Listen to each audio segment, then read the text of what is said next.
Bonjour à tous et bienvenue pour cet épisode numéro 260 du Basket Lab, le laboratoire du jeu. Alors aujourd'hui, match 4 des finales NBA. Bon, alors, ça y est, enfin une victoire de Dallas dans ces finales. Au moins on n'aura pas un sweep un peu triste pour le spectacle. En tout cas, est-ce que on a peut-être le début d'une révolution ou pas d'ailleurs, ou est-ce que Boston va plier ça au match 5? On verra ça, c'est pas le propos du jour aujourd'hui, tout simplement, on va décrypter qu'est-ce qui s'est passé dans ce match 4, assez intéressant, vous allez voir. Et puis, comme d'habitude, pour soutenir le podcast, des petites étoiles sur iTunes ou Spotify, des likes sur YouTube ou un abonnement sur vos plateformes de podcast préférées. Donc, aujourd'hui, dans notre laboratoire de recherche sur le jeu, débrief du match 4 des finales NBA 2024. Bienvenue dans le Basket Lab.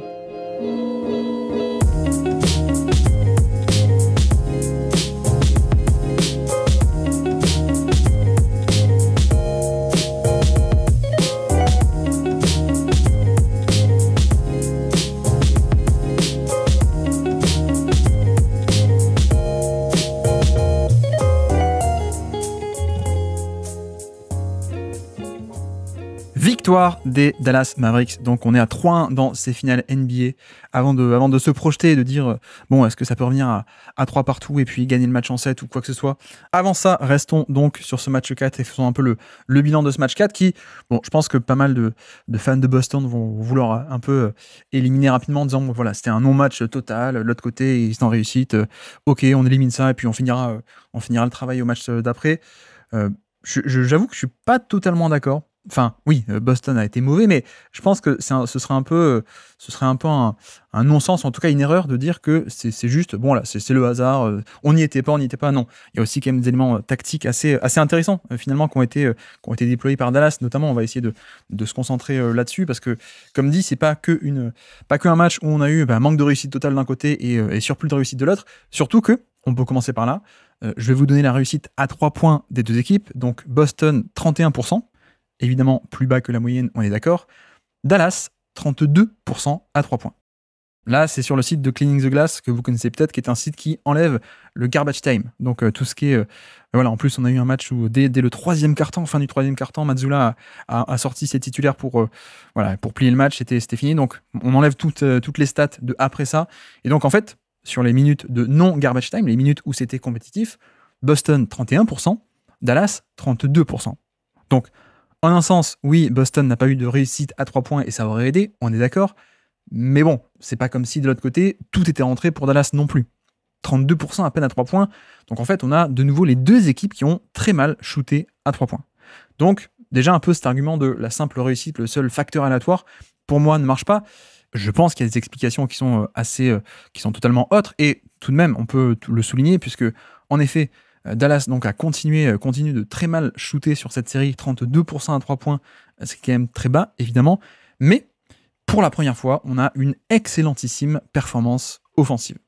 Voilà, donc on est à combien? On est à 133 points, donc 133 d'offensive rating, donc points par 100 possessions, 133, c'est dans le 94e centile. 94e centile pour Dallas, donc voilà. Même sans la réussite à 3 points, vous voyez que, mine de rien, ils ont quand même réussi à générer pas mal de bons tirs et de points, en fait, très, très simplement.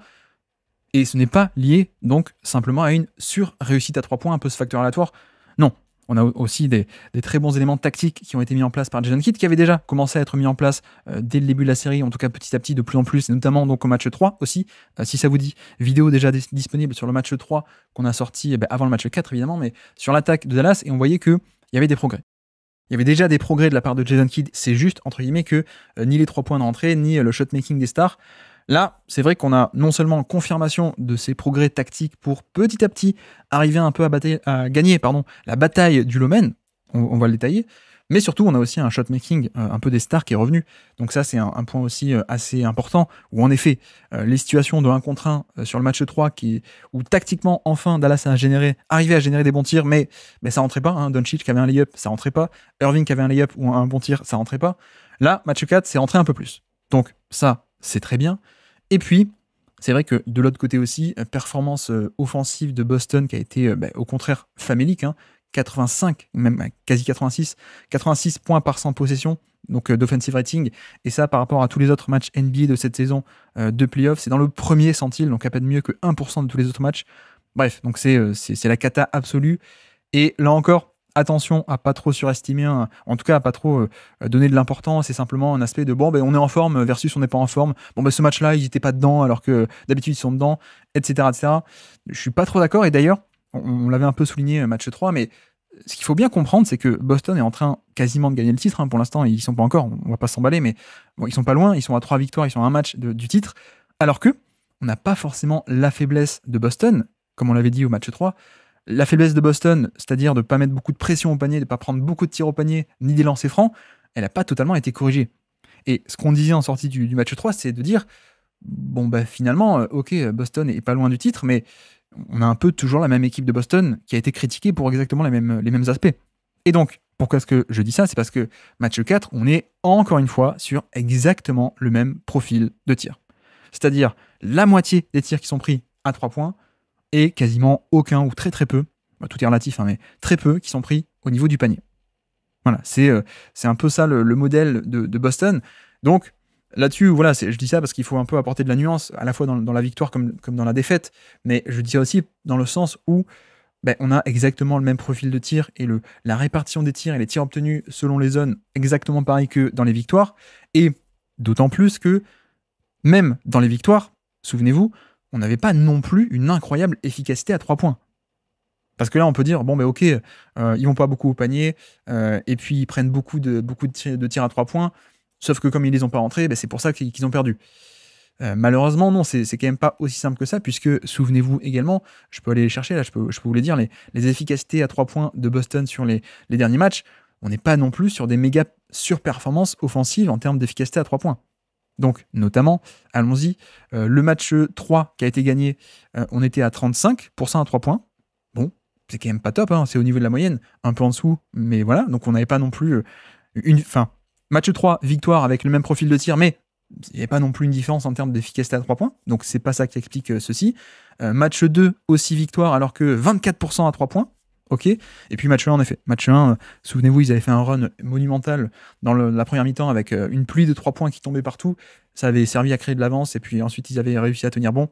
Bref, ce que je veux dire, c'est qu'on ne peut pas tout réduire à simplement de la chance, à simplement ce facteur aléatoire, à simplement un état de forme.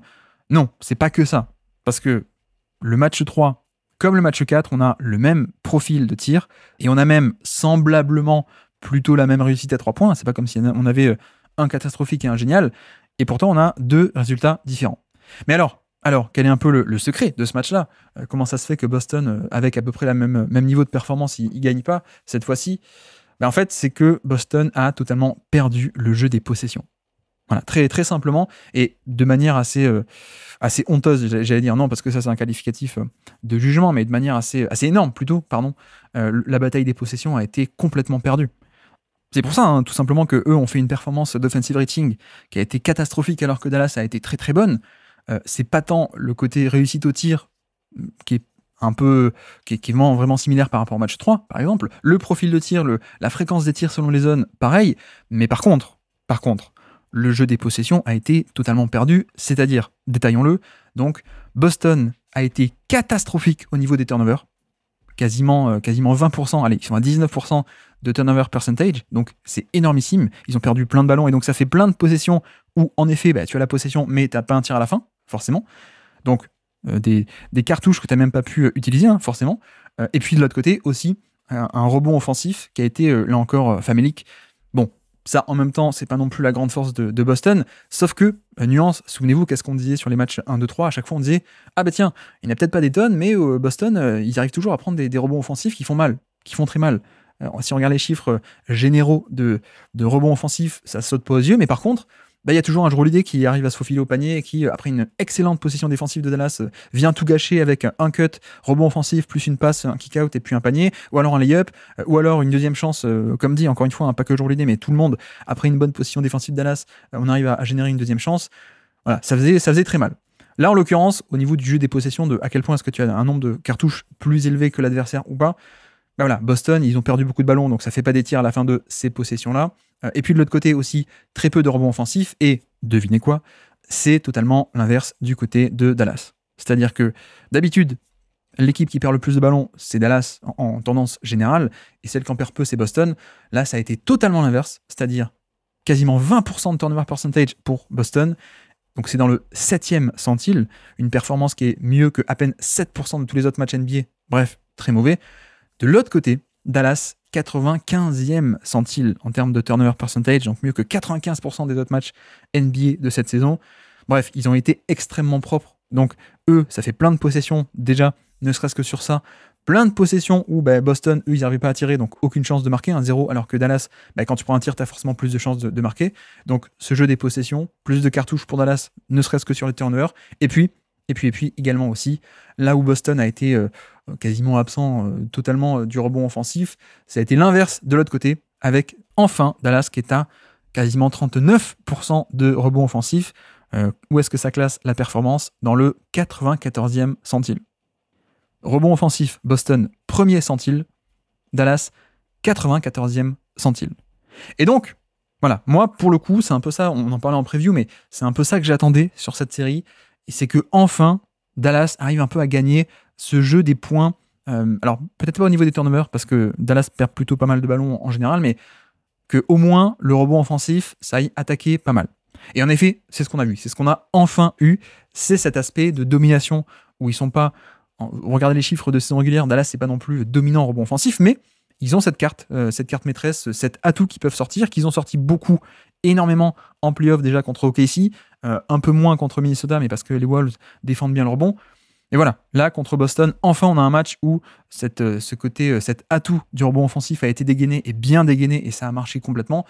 Et donc forcément, c'est là-dessus où ça rajoute des points faciles parce que même les fois où on manquait les tirs, et d'ailleurs, si on regarde le score de l'adresse des tirs, on est dans la moyenne à peu près, côté Dallas, donc on n'a pas une sur-réussite, hein, on a déjà parlé de 3 points, mais même en général, on n'a pas une sur-réussite au niveau de l'adresse générale, mais sauf que quand sur, bon peut-être pas la moitié, mais sur plus d'un tiers de tes possessions où tu prends un tir et les fois où tu le manques, tu vas chercher un rebond, voilà, ça fait beaucoup de bien. Allons voir un peu les stats de rebond offensif tant qu'on y est, si on peut. Ouais, voilà, en effet, ils ont généré énormément d'actions par tir manqué dans le 89e centile, pardon. Donc c'est énorme, évidemment. Et puis l'autre aspect aussi, qui est un aspect, si vous avez écouté les previews, enfin les reviews, pardon, des matchs 1, 2, 3, vous m'avez déjà entendu le dire, donc je m'excuse par avance. Si vous avez vu les vidéos aussi, qu'on a fait des vidéos des décryptages à la fois de Dallas et de Boston, mais enfin, de la transition pour Dallas. Voilà. Là, pour le coup, si vous allez voir les chiffres de transition, ils n'ont pas l'air énormes, mais comme on dit, comme d'habitude, il faut faire attention avec ces chiffres-là parce que tout dépend de... En fait, quand c'est une transition, une contre-attaque qui arrive après un panier marqué, eux, ils comptent pas ça comme de la transition. Mais bon, bref, mettons ça un peu entre parenthèses. Donc, les chiffres, à la limite, on s'en fiche un peu, mais tactiquement, on l'a vu dans le match que, enfin, on a eu un jeu qui a été accéléré et que dès qu'on pouvait, on arrivait à aller prendre des points faciles en transition, se projeter très rapidement vers la contre-attaque pour des points faciles. Et même quand ça faisait pas des points directement sur la course en avant, le fait de se projeter très vite fait que on avait des mismatchs qui étaient créés par-ci par-là, de pas le bon match-up, sur pas le bon défenseur, sur pas le bon attaquant. Ça permet ensuite de créer quelque chose sur le demi-terrain, le jeu posé qui suit. Bref, donc voilà, enfin, Dallas est maître de ça, alors que sur le début de série, paradoxalement, c'est Boston qui était meilleur. C'est Boston qui accélérait le jeu, c'est Boston qui allait chercher des points faciles en transition, alors que Boston est censé, enfin en tout cas c'est sur le papier, l'équipe qui posait le plus de problèmes sur demi-terrain, mais en plus, donc, il gagnait aussi la bataille de la transition. Alors que Dallas avait énormément de déchets en transition, avec des paniers, des lay-ups qui étaient manqués, des 3 points manqués, bref, ça marchait pas. Et en plus, même en termes de fréquence, Boston se projetait beaucoup plus rapidement, beaucoup plus d'attaques en semi-transition. Qu'est-ce que c'est la semi-transition ? C'est pas juste la contre-attaque où on court très vite, c'est voilà, on attaque avant que la défense ne se mette complètement en place. De la semi-transition, où en anglais parfois ils parlent de early offense, mais c'est un peu pareil. Boston, pour l'instant, a été l'équipe qui dominait sur cet aspect-là, de accélérer sur de la pure contre-attaque, ou alors même sur de la semi-contre-attaque, si vous voulez, ou du semi-jeu posé, forcément, vers à moitié vide, à moitié plein. Mais voilà, et là, pour une fois, j'ai trouvé que enfin Dallas appuyait un peu sur ce bouton-là, et ça a marché. Ça a marché, et donc ça a permis de enfin produire une excellente performance offensive, parce que Parce que voilà, non seulement tu as réussi à dominer sur le demi-terrain, mais en plus, donc tu es allé chercher ces points faciles au rebond et en transition. Voilà, tu vas un peu grappiller ces points-là, ces points en périphérie, en tout cas ces points qui sont pas typiquement et classiquement sur le côté le jeu d'échecs de demi-terrain. Donc ça a été parfait, ça c'est très bien, et j'insiste parce que ce rythme de contre-attaque, et pas que de la pure contre-attaque, vous avez compris, mais de vouloir accélérer et d'attaquer le plus tôt possible, à mon avis c'est clé, hein, c'est primordial, et j'aimerais bien que ça continue en fait sur le reste de la série pour Dallas, parce que c'est une carte maîtresse, j'allais dire, mais en tout cas c'est un atout qui permet de débloquer pas mal de très bonnes situations. Et vu le niveau défensif de Boston qui est stratosphérique sur ces finales pour l'instant, tu peux pas te permettre de pas utiliser cette carte-là, à mon avis. Et c'est pour ça que c'était un peu frustrant sur le début de série de dire, en fait non, t'as ces occasions et tu les prends pas, c'est un peu dommage, quoi. Donc tu as tout intérêt à accélérer le jeu et à aller chercher ce genre d'opportunité. Pour l'instant, il l'avait pas fait. Et là, enfin, c'est fait, donc c'est très bien. Et puis, je pense que un autre aspect qu'on peut souligner d'entrée de jeu, hein, comme dit, l'efficacité à 3 points a été nulle des deux côtés. Mais par contre, ce qui à mon avis est très appréciable et qui a été relevé déjà, c'est le niveau d'effort défensif. Je pense que ça, tout le monde l'a vu. Tout le monde aussi a vu à quel point Sco Doncic, sur la défense en premier rideau, avait été pas bon sur le match 3. C'était même un peu... Voilà, tout le monde s'était un peu moqué, mais parce qu'en effet, il y a des séquences un peu bon. Enfin non, pas un peu, hein, mais très mauvaises, carrément. Donc voilà. Là, en effet, on a un Doncic qui a été de nouveau bien meilleur en termes de défense on-ball. Bon, il a toujours été, il a de nouveau aussi été très bon en termes de défense off-ball sur les rotations, les pré-rotations, voilà, ce genre de choses qu'il faisait déjà, en fait.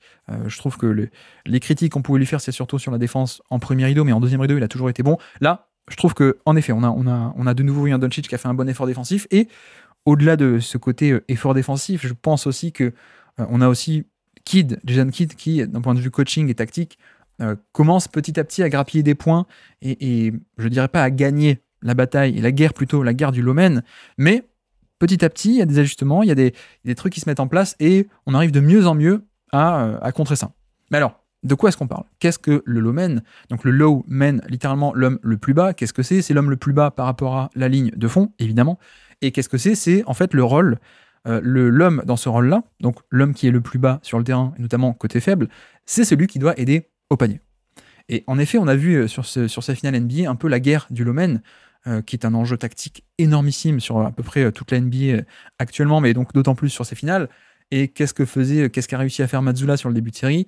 C'était justement de mettre dans ce rôle du Lomen et de mettre en fait de placer en deuxième rideau soit Luka Doncic, soit Irving. Et ce qu'on a vu petit à petit tout le long de la série, c'est que, bon, déjà match 1, on voyait 2-3 ajustements rapidement, mais très peu. Match 2, ça a commencé très sévèrement à s'ajuster côté Jason Kidd, notamment en faisant beaucoup de switch off-ball pour essayer de garder Lively ou Gafford, surtout Gafford, match 2, dans ce rôle du Lomen. Sauf que ça implique d'autres éléments, évidemment, parce que si on fait des switch off-ball, ça veut dire qu'on se retrouve, par exemple, si Gafford il veut rester le plus bas pour cette position géographique, il va dire à Irving, non, toi tu ne restes pas dans le corner, c'est moi le plus bas, toi tu montes, tu vas prendre à leur forme, et donc ça crée un autre mismatch, donc ça crée potentiellement un autre aspect où l'attaque de Boston peut attaquer. C'est ce qu'on a eu d'ailleurs. J'ai fait une vidéo, si ça vous dit, sur la masterclass aussi de Mazzulla, match 3, qui a vraiment, en termes de play calling, en termes de comment est-ce qu'on organise le terrain, pourquoi est-ce qu'on fait tel switch, pourquoi est-ce qu'on... Voilà, masterclass de coaching de la part de Joe Mazzulla, qui, malgré les ajustements très fréquents de la part de Jason Kidd, a sorti une performance match 3 qui a été fabuleuse, quoi. Et par exemple, on va donner des exemples concrets pour pas rester juste dire le mot ajustement et en fait c'est un mot vide parce qu'on sait pas ce qu'il y a derrière. Mais non, notamment qu'est-ce qu'on fait? Par exemple, de faire venir le pivot sur le ballon. Voilà, très simplement, on fait des systèmes qui n'ont l'air de rien, mais en fait c'est 2-3 switch, sachant que Dallas fait un switch all, 2-3 switch pour en fait Tatum qui est défendu par Lively, on le fait monter et puis on arrive à avoir Lively qui est dans le périmètre. Donc forcément, on n'a plus personne dans le dos. On a plutôt des petits qui défendent en deuxième rideau si Lively est dans le périmètre, premièrement. On a aussi des systèmes où on fait des renversements de jeu assez rapides, où on sait que si on a la balle côté gauche et que Gafford commence à dézoner et à venir de l'autre côté gauche, en tant que Lomen, qu'est-ce qu'on fait? On fait renversement de jeu très rapide, hop, 2-3 passes pour aller de l'autre côté, et Gafford, il est en retard. Si la balle revient dans le corner sur son propre attaquant, il est en retard. Qu'est-ce qu'on fait aussi? On place, je donne des exemples de contre-moves qui ont été faits. Quand on a Gafford ou Lively qui est dans le corner qui veut jouer au Loman, qu'est-ce qu'on fait? On fait tourner et on donne la balle à l'attaquant qui est défendu par Gafford ou Lively. Et donc notamment, on met Tatum, par exemple, on le met dans ce corner, on fait tourner la balle, on donne la balle à Tatum dans ce corner-là, et donc de facto, le Lomen, donc Lively ou Gafford, est obligé de défendre le ballon. Et il a quand même un match-up au bout d'un moment, un match-up direct. Quand le ballon est sur lui, il faut quand même un peu défendre. Mais donc, s'il est en premier rideau, il est pas en deuxième rideau, etc., etc. Il y a des systèmes aussi, excellents systèmes qui ont été appelés pour des post-up avec personne autour. Voilà, allez voir la vidéo si ça vous intéresse. Mais masterclass de Joe Mazzulla. Mais j'insiste, je pense qu'il faut pas que ceci occulte le fait que petit à petit, Jason Kidd est en train de s'ajuster et que je trouve que bon, là ça se voit d'autant plus parce qu'il y a une victoire, mais Kidd a été très bon et désormais c'est assez rare que Boston arrive à mettre Luka Doncic ou Irving dans ce rôle du Lomen, de défenseur en deuxième rideau, on peut l'appeler comme ça, et on a en fait de manière quasi automatique un Lively ou un Gafford qui sont là pour switcher off-ball, sur la transition, sur le repli défensif, ils prennent la position, et puis ensuite c'est aux autres à s'arranger. Voilà. Kidd, pour le coup, est en train de gagner en tout cas, à remporter cette manche, mais je trouve que voilà, on arrive de mieux en mieux à gérer ce problème du Lomen où Boston veut mettre telle personne dans ce rôle-là, et Dallas, évidemment, veut en mettre d'autres. Ils veulent mettre des vrais protecteurs de panier dans ce rôle-là. Donc ça a été évident sur ce match. Je pense qu'on le décryptera en images, ce sera plus parlant que là en podcast. Donc, élément important. Et puis, je pense aussi il faut lier ça aussi, comme dit, à la défense en premier rideau et à l'activité off-ball qui a été très bonne. D'ailleurs, en parlant de ça, non pas le rôle du deuxième rideau, là, le Lomen, mais en termes de rotation aussi, de hiérarchie, qui est-ce qui a joué, qu'est-ce qui n'a pas joué. Jaden Hardy, hop, ça dégage malheureusement parce que on a bien vu que défensivement, ça se faisait cibler. Et voilà, match 3, on a une séquence de jeu où on a, sur 4 possessions, 3 erreurs de switch de la part de Hardy et une possession où il fait pas une erreur, mais il se fait isoler face à Tatum. Et comme il est petit, Tatum lui shoot par-dessus la tête, pull-up à 3 points à rentrer. Donc voilà, Hardy, n'a pas joué. J'allais dire un gros mot, mais il n'a pas joué, Hardy. Tim Hardaway Jr., après sa perf catastrophique aussi, en attaque, mais aussi en défense, du match 3, on n'a pas joué. Qu'est-ce qu'on a fait? On a une rotation, on a eu beaucoup de Josh Green et beaucoup de Dante Exum qui est revenu dans la rotation. Et je pense que, voilà, comme dit, il faut lier ça, il faut tout lier, en fait, dans cette défense. Et, ok, Jason Kidd, tactiquement, il arrive à placer Gafford et Lively dans ce rôle de défenseur en deuxième rideau, quoi qu'il arrive. Ok, mais il y a aussi, c'est bien compensé par une activité en premier rideau avec donc Luka Doncic qui défend mieux, mais donc toute cette escouade de Derrick Jones Jr., PJ Washington aussi qui alterne un peu entre les deux, où lui il est très bon à la fois en premier rideau mais aussi en deuxième, donc ça a été très bon. Et puis donc Exum, Josh Green, qui est pareil, Josh Green en termes d'activité, de playmaking défensif qui a été très bon sur ce match-là.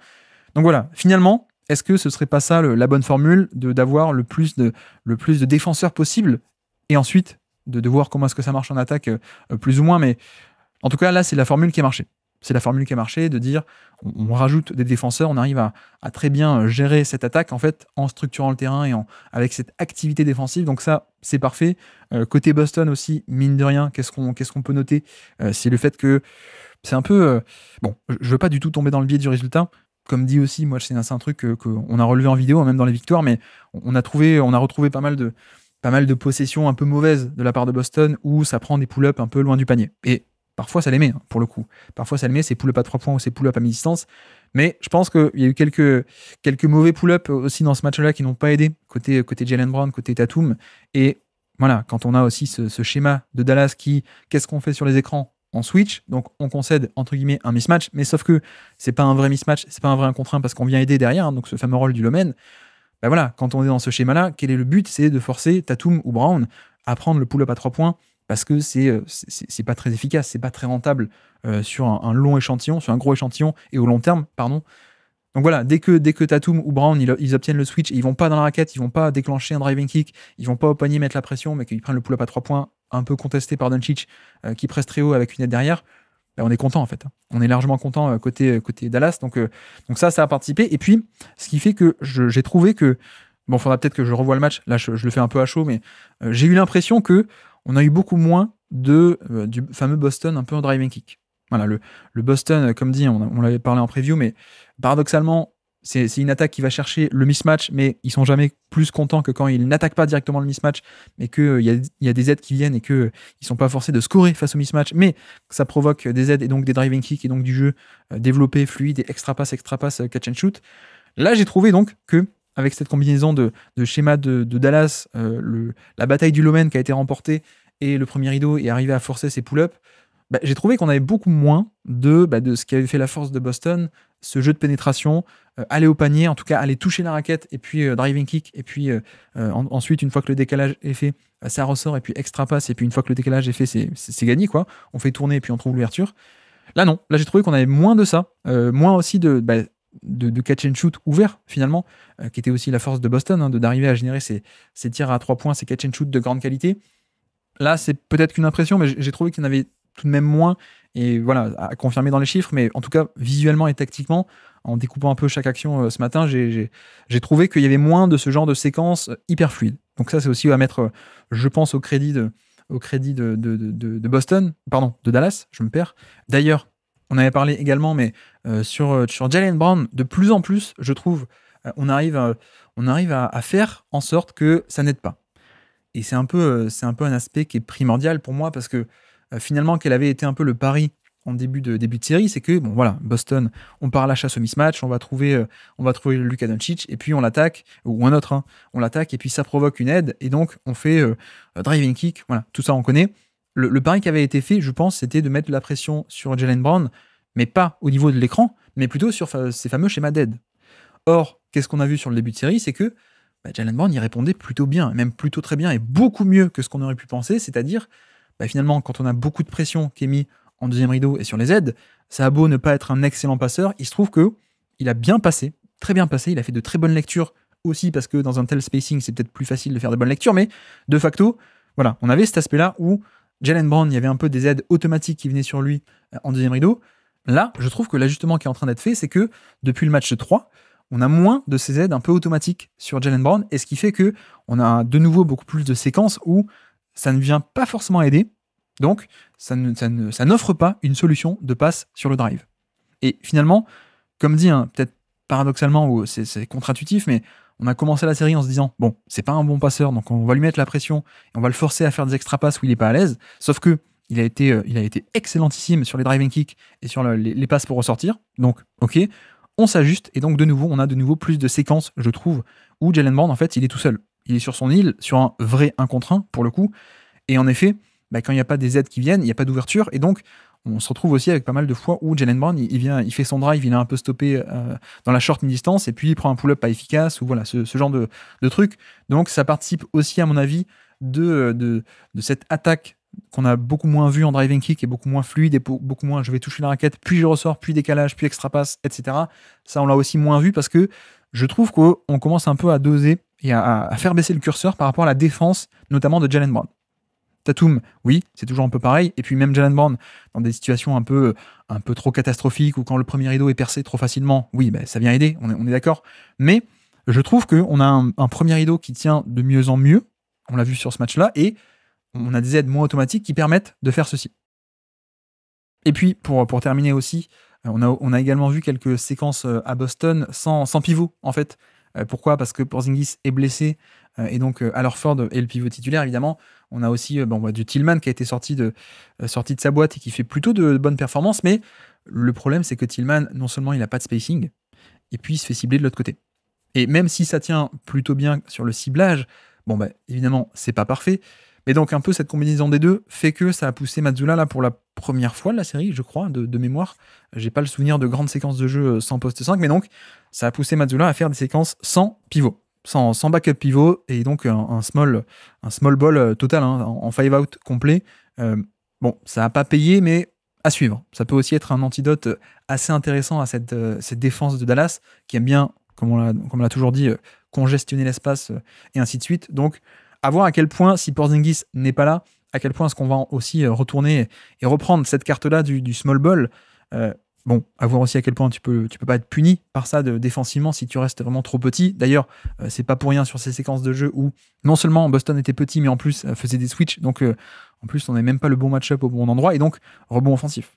Voilà, c'est aussi le compromis, c'est que Boston veut aligner ce genre de line-up sans le non-spacing de Tillman, mais de l'autre côté, tu vas souffrir au niveau de la taille, peut-être en défense, protection du panier, au rebond aussi, et c'est un peu ce qu'on a eu. Donc voilà, à surveiller, parce que d'après ce qu'on a entendu, Porzingis pourrait ne pas revenir dans cette série. Ça serait un énorme coup dur et assez triste, mine de rien. Et voilà, concrètement, comment on fait ? On a vu des séquences avec Tillman, on a vu aussi des séquences sans Tillman. et avec, je sais pas, avec Tatum poste 5, ou on s'en fiche qui est poste 5, mais en gros avec un spacing parfait, mais qui a aussi ses compromis, donc ça à suivre.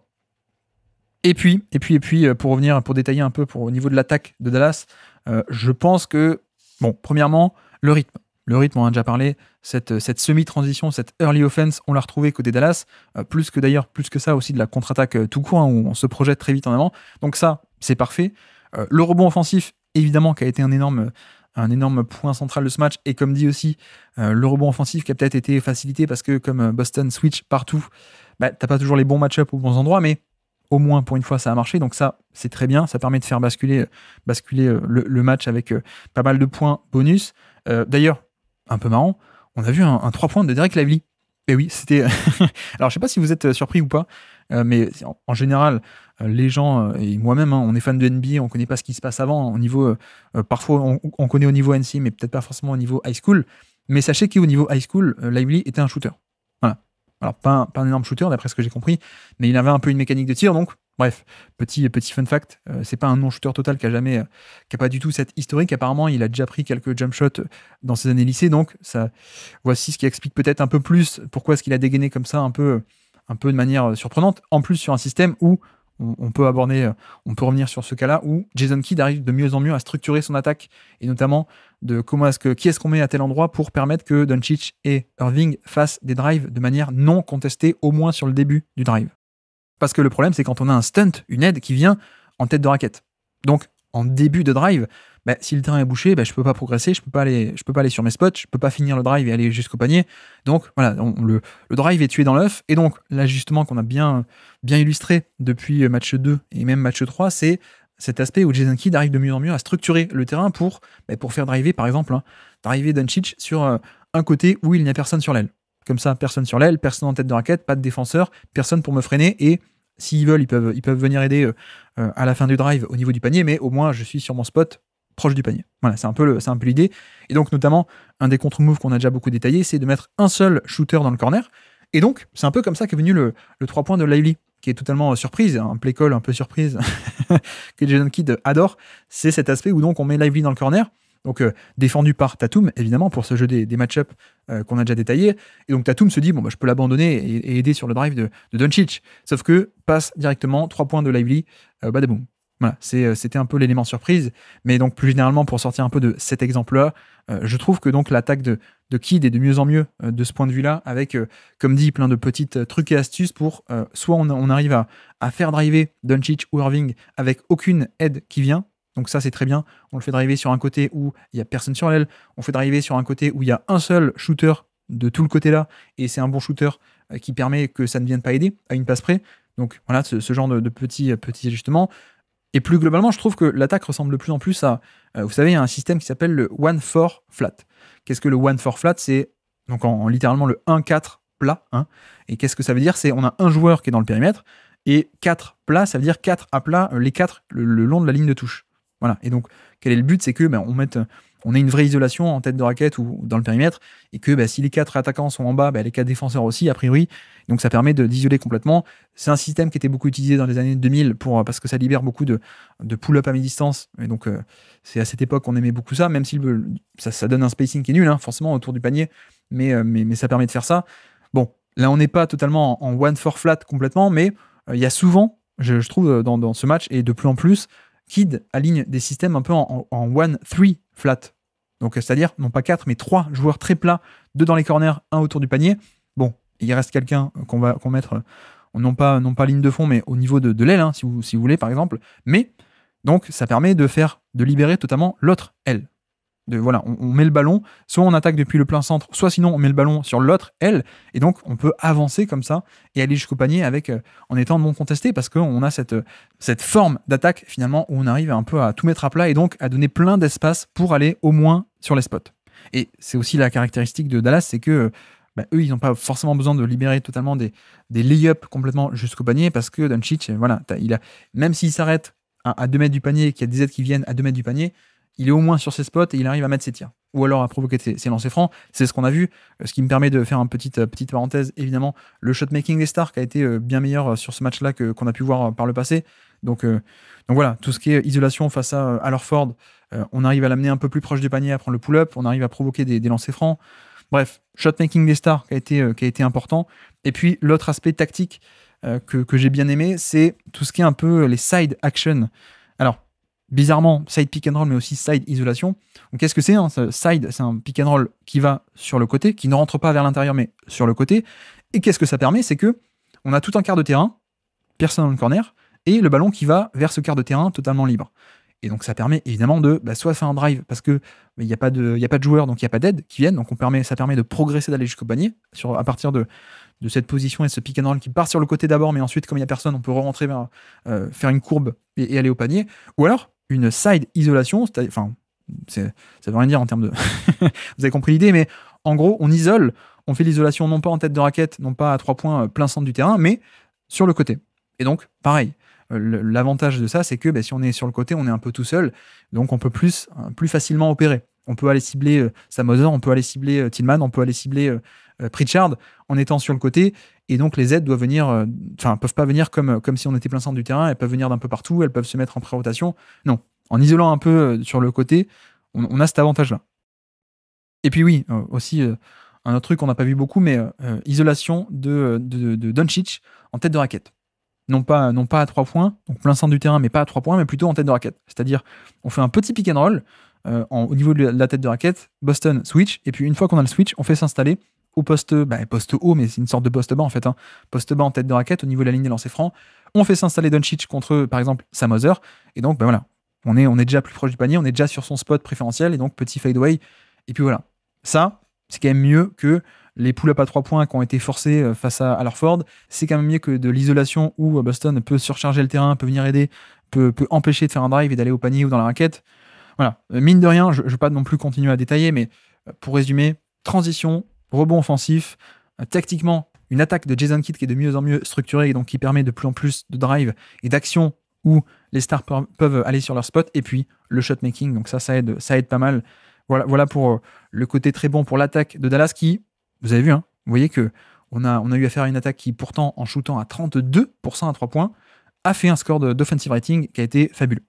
Donc, ça change absolument tout. À voir sur, évidemment, plus d'adversité, peut-être sur les matchs d'après, mais en tout cas, sur la partie compétitive de ce match-là, de la première minute jusqu'au troisième quart-temps, fin de troisième quart-temps, en éliminant le garbage time, même là, on a eu pourtant donc, une belle domination de Dallas qui, j'insiste, n'est pas due à ça y est, enfin les 3 points sont rentrés, et donc de nouveau les role-players mettent des tirs que d'habitude ils mettent pas, c'est ce qui permet de gagner, on n'y peut rien. Non, j'insiste, c'est pas que ça. Il y a aussi du bon travail tactique, il y a aussi du bon shot-making de la part des stars, offensivement, et puis défensivement, pareil, du bon travail tactique, des bons efforts des stars, défensives notamment, des rotations qui ont été un peu alternées, et voilà. Et puis on a même eu le luxe côté de Jason Kidd d'avoir autant de garbage time, et donc, pourquoi pas, de relancer Tim Hardaway Jr., est-ce que c'est possible ça? Peut-être, et oui. Tim Hardaway qui a pu jouer pas mal de temps en garbage time et qui a fait quoi, 5 sur 7 je crois au tir, le 3 points est revenu. Est-ce que ça va permettre de le faire rejouer? Parce que c'est vrai qu'offensivement il apporte énormément de par la menace de son tir, à défaut de mettre les tirs, mais match 3 il a beaucoup apporté de par la menace de son tir. Voilà. Est-ce que éventuellement ça a permis de le relancer? Je ne sais pas. Est-ce que Jaden Hardy aussi pourra ressortir de sa boîte, nous faire un match comme ça? Je ne sais pas, on verra. Après, on va pas s'emballer non plus. Je pense que là, match 5 à Boston, si vous êtes Dallas, il va falloir une performance, à mon avis, un peu légendaire. Un peu légendaire, soit de la part de Doncic, le méga Doncic game, soit le fameux enfin, le supporting cast enfin qui se met à shooter à 40, 50, 60% à 3 points, la méga surchauffe, soit les deux.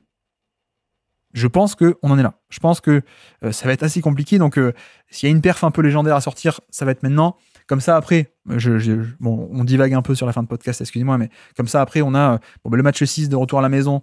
Je pense que ça peut le faire un peu plus que ce match 5 qui est dangereux à l'extérieur. Et puis ensuite, forcer un match 7. Et là, match 7 des finales NBA, en général, c'est des matchs dans la boue. Ça va se finir à 82-85, c'est sûr. Et sur un match dans la boue, je pense que je suis assez à l'aise pour parier sur notre ami Luka Doncic. Un match dans la boue, un match de tranchée dans la boue, très sale, où aucune attaque ne fonctionne parce qu'il y a la pression énormissime d'un match 7 des finales NBA, on a déjà connu. D'ailleurs, 2016, c'était un peu ça, hein, la physionomie du match 7.